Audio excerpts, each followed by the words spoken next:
మీ ఇంట్లో మొదటి కోటీశ్వరుడు మీరే అవ్వాలనుకుంటున్నారా? ఈ ఫైనాన్షియల్ వెబినార్ లో ఇప్పుడే జాయిన్ అవ్వండి. తాడిందన్నేవాడు ఒకడుంటే వాడి తల్లదన్నేవాడు ఇంకొకడు ఉంటాడట. ఇప్పుడు ఇది నేనెందుకు చెప్తున్నానంటే, ప్రపంచ మోస్ట్ వాంటెడ్ ఉగ్రవాది లష్కరే తొయ్యిబా చీఫ్ హఫీజ్ సయ్యద్ను లేపేస్తామంటూ కూడా సోషల్ మీడియాలో ఒక పోస్ట్ హల్చల్ చేస్తూ ఉంది. అది ఎవరు పెట్టారు అని అంటే, ఇప్పుడైతే ఇది హాట్ టాపిక్గా ఉంది. లారెన్స్ బిష్నోయ్ ఈ పోస్ట్ను చేయడం అయితే జరిగింది. సో ఉగ్ర దాడి తర్వాత మన ఇండియన్ గవర్నమెంట్ కొన్ని కీలక నిర్ణయాలు అయితే తీసుకుంది.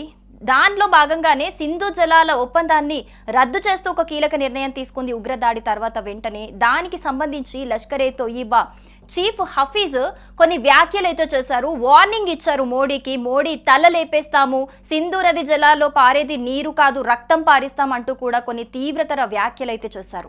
సో ఈ నేపథ్యంలో ఇప్పుడు లారెన్స్ బిష్నోయ్ అయితే రంగంలోకి దిగినట్టుగా తెలుస్తోంది. సో దీనికి సంబంధించి ఒక పోస్ట్ కూడా ఎక్స్ వేదికగా కూడా ఒక పోస్ట్ చేశారు. సో దీనికి సంబంధించి ఇది బాగా వైరల్ అవుతుంది. ఒక్కసారి మనం ఆ పోస్ట్ని చూద్దాము, ఏం రాసుంది అందులో అనేది. దాని తర్వాత దాని గురించి డిస్కస్ చేద్దాము.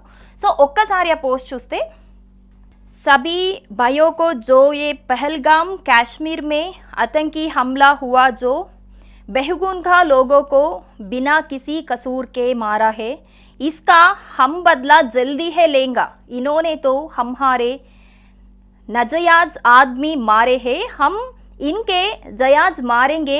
एक है ऐसा मारेंगे पाकिस्तान में घुस करो जो 1 लाख का बराबर होगा. तुम हाथ मिलागे तो हम ले गए, अगर आंखें दिखागे तो आंखें निकल लेंगे, और अगर इसे नीच हरकत करोगे तो इसका जवाब पतार से देंगे पाकिस्तान में घुसकर. Lawrence Bishnoi group. సో చూస్తున్నాం కదా ఈ పోస్ట్లో ఏముంది అని అంటే, ఏదైతే కమెంట్స్ చేశాడో హఫీజ్, దానికి సంబంధించి హఫీజ్ని ఖచ్చితంగా ఎక్కడున్నా కూడా మేము హతమార్చి తీరుతాము. ఏదైతే మా దేశస్తులు ఎవరైతే అమాయకుల్ని 26 మందిని పొట్టన పెట్టుకున్నాడో అలాంటి హఫీజ్ని మేము ఖచ్చితంగా ఎక్కడున్నా వేటాడి చంపేస్తాము అని చెప్పేసి ఈ పోస్ట్లో రాసింది. అలాగే ఇప్పటికే హఫీజ్ ఎక్కడున్నా పట్టించిన వాళ్ళకి ₹1,00,00,000 రివార్డ్ కూడా ఉంది.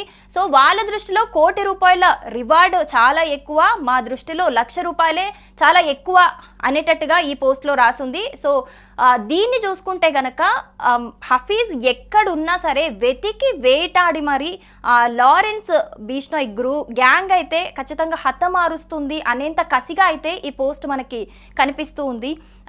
సో మనం లారెన్స్ బిష్నోయ్ గురించి మాట్లాడుకుంటే కనుక ఆయన ఎలాంటి గ్యాంగ్స్టరో ఇప్పటికే మనకు తెలిసిందే. ఆయన చరిత్ర చూసుకుంటే కనుక ఒక్కసారి ఆయన ఏదైనా టార్గెట్ ఫిక్స్ చేస్తే కనుక ఖచ్చితంగా ఆ టార్గెట్ని ఫినిష్ చేయందే నిద్రపోరు అన్నట్టుగా మహా ఉద్దండులే. లారెన్స్ బిష్నోయ్ పేరు వింటేనే గజ వణికిపోతూ ఉంటారు. ఎగ్జాంపుల్ సల్మాన్ ఖాన్ స్టోరీ చూసుకోవచ్చు మనము. ఏదైతే వాళ్ళ తెగకి చెందిన కృష్ణ జింకలను చంపాడు అన్న దాంతో ఆయన చిన్నప్పుడు 5 ఏళ్ల నుంచే ఆ పగతో పెరిగాడు బిష్నోయ్ లారెన్స్. సో ఇప్పటికీ సల్మాన్ ఖాన్ ఆ థ్రెట్తోని, అంటే ఏదైతే లారెన్స్కి సంబంధించి భయపడుతున్నాడో ఇప్పటికీ సెక్యూరిటీ మధ్యన ఉన్నాడు. సో మరి అంత అంటే ఒక్కసారి టార్గెట్ చేస్తే ఎలా ఉంటుంది అనేది ఎగ్జాంపుల్గా మనం సల్మాన్ ఖాన్ విషయంలో చూసాం. మరి అలాంటి ఒక గ్యాంగ్స్టర్ ఇప్పుడు హఫీజ్ని, లష్కరే తొయ్యిబా చీఫ్ కమాండర్ హఫీజ్ని టార్గెట్ చేశాడు. మరి హఫీజ్ పరిస్థితి ఏంటి అని చెప్పేసి కూడా ఇది ఒక హాట్ టాపిక్గా నడుస్తూ ఉంది. ఇక్కడ మనం ఇంకొక విషయం మాట్లాడుకోవాలి. అదేంటి అని అంటే, ఇప్పుడు ఈ పోస్ట్ వైరల్ అవుతుంది కానీ ప్రస్తుతం అయితే మనకి లారెన్స్ బిష్నోయ్ ప్రస్తుతం జైల్లో ఉన్నారు.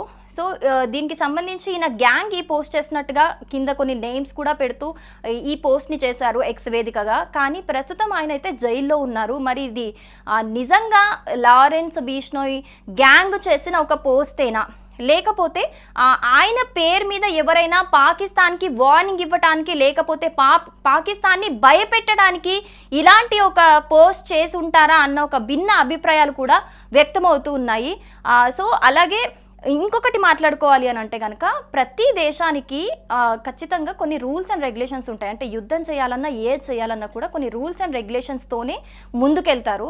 కానీ ఇలాంటి ఒక గ్యాంగ్స్టర్కి ఎలాంటి రూల్స్ అండ్ రెగ్యులేషన్స్ ఉండవు. ఒక్కసారి టార్గెట్ ఫిక్స్ చేస్తే అది ఫినిష్ అవ్వాల్సిందే. సో ఆ టార్గెట్ ప్రపంచంలోనే, దేశంలోనే కాదు ప్రపంచంలోనే ఏ నలుమూలలు ఉన్నా కూడా ఖచ్చితంగా ఆ టార్గెట్ ఫినిష్ చేసి తీరుతారు. మరి ఏ రూల్స్ అండ్ రెగ్యులేషన్స్ లేని ఒక గ్యాంగ్స్టర్ హఫీజ్ని టార్గెట్ చేస్తే మరి ఆ టార్గెట్ నిజంగా ఫినిష్ చేస్తారా, అసలు నిజంగా హఫీజ్ పరిస్థితి ఏంటి ఫ్యూచర్లో అని చెప్పేసి కూడా పలు భిన్న అభిప్రాయాలు అయితే వ్యక్తమవుతున్నాయి. సో మొత్తంగా చూసుకుంటే కనుక జైల్లో ఉన్న లారెన్స్ బిష్నోయ్ నిజంగా ఈ పోస్ట్ చేశారా? పాకిస్తాన్ ఇప్పటికే భారత్ చేస్తున్న పలు చర్యలతోని, పలు హెచ్చరికలతోని, పలు తీసుకుంటున్న నిర్ణయాలతోని గజగజ వణికిపోతుంది. ఎందుకంటే యుద్ధం అంటూ వస్తే నిజంగా భారత్ భారత్కి సరి సమానంగా పాకిస్తాన్ ఎవరి సపోర్ట్ లేకుండా అయితే ఖచ్చితంగా నించోలేదు. అది పాకిస్తాన్కి కూడా తెలుసు. సో ఆల్రెడీ ఇప్పటికే ఏవైతే మిసైల్స్ని ట్రయల్స్ చేస్తూ ఉన్నారో అలాంటివి చూసే పాకిస్తాన్ గజగజ వణికిపోతూ ఉంది. మరి ఈ నేపథ్యంలో ఇలాంటి ఒక ఇంటర్నేషనల్ గ్యాంగ్స్టర్ చేసిన పోస్ట్ చూసి కూడా ఇప్పటికీ దాయాది దేశం నిజంగా వణికిపోతుందని చెప్పుకోవాలి. మరి ఇలాంటి నేపథ్యంలో హఫీజ్ పని అయిపోయినట్లేనా, లేకపోతే ఈ పోస్ట్ నిజంగా లారెన్స్ బిష్నోయ్ చేసిన వాళ్ళ గ్యాంగ్ చేసిన ఒక పనేనా, లేకపోతే దీన్ని తప్పుదో పట్టించడానికి, లేకపోతే ఎవరైనా ఆయన పేరు చెప్పుకొని ఈ పోస్ట్ పెట్టారనే కోణంలో కూడా పలు భిన్న అభిప్రాయాలు అయితే వ్యక్తమవుతున్నాయి. లారెన్స్ హఫీజ్ని టార్గెట్ చేసిన నేపథ్యంలో ఇప్పటికే అయితే పాక్ ప్రభుత్వం హఫీజ్కి అయితే భద్రతనైతే భారీగా పెంచింది. లాహోర్లోని అతని ఇంటి చుట్టూ కూడా సైన్యం, ISI అయితే నిఘా పెట్టాయి. అంటే ఇంతకు ముందున్న దానికంటే 4 రెట్లు ఎక్కువగా సెక్యూరిటీ అయితే కల్పించింది పాక్ ప్రభుత్వం. అయినా సరే సల్మాన్ ఖాన్ విషయంలో మనం చూసాము, ఎంత పెద్ద సెక్యూరిటీ ఇచ్చినా ఏది ఉన్నా కూడా ఆల్రెడీ ఒకసారి అటాక్ జరగడం మనం చూసాము. బట్ అంటే ఒక్కసారి లారెన్స్ టార్గెట్ చేస్తే, ఒక పగని పెంచుకుంటే, ఒక కక్ష ప్రతీకారం తీర్చుకోవాలి అనుకుంటే గనక అంత పెద్ద గ్యాంగ్స్టర్ ఎలాంటి సెక్యూరిటీ ఉన్నా ఏది ఉన్నా కూడా ఎలా తన పగని తీర్చుకుంటాడో, ఎలా టార్గెట్ని ఫినిష్ చేస్తాడో మనందరికీ తెలిసిన విషయమే. మరి ఆల్రెడీ మనం సల్మాన్ ఖాన్ విషయంలోనే చూసాం. మరి ఇప్పుడు హఫీజ్ పరిస్థితి ఏంటి, ఎక్కడున్నా ఏ కన్నంలో ఉన్నా వెతికి వేటాడి హఫీజ్ యొక్క నీడ దొరికినా చాలు, ఖచ్చితంగా మేము హతమారుస్తాము అని చెప్పేసి ఒక పోస్ట్ అయితే ఇప్పుడు వైరల్ అవుతుంది. నిజంగానే ఇప్పుడు మరి లారెన్స్ అన్నంత పని చేస్తారా, లేకపోతే లారెన్స్ బిష్నోయ్ ఆయన పేరు చెప్పుకొని ఈ పోస్ట్ ఏమన్నా వేరే వాళ్ళు భయపెట్టే నేపథ్యంలో ఈ పోస్ట్ చేశారా అనేది అయితే ఇప్పుడు పలు భిన్న అభిప్రాయాలు అయితే వ్యక్తమవుతున్నాయి. ఏది ఏమైనప్పటికీ కూడా మరి హఫీజ్ పని ఏమవుతుంది, నిజంగానే హఫీజ్ చాప్టర్ క్లోజ్ అవుతుందా అనైతే ఇక్కడ దేశంలో అయితే పలు చర్చనీయ అంశంగా అయితే ఈ టాపిక్ ఇప్పుడు హాట్ టాపిక్ గా రన్ అవుతుంది. సుమన్ టీవీలో మీ పర్సనల్ అండ్ బిజినెస్ ప్రమోషన్స్ కోసం కింది నెంబర్కి కాంటాక్ట్ చేయండి.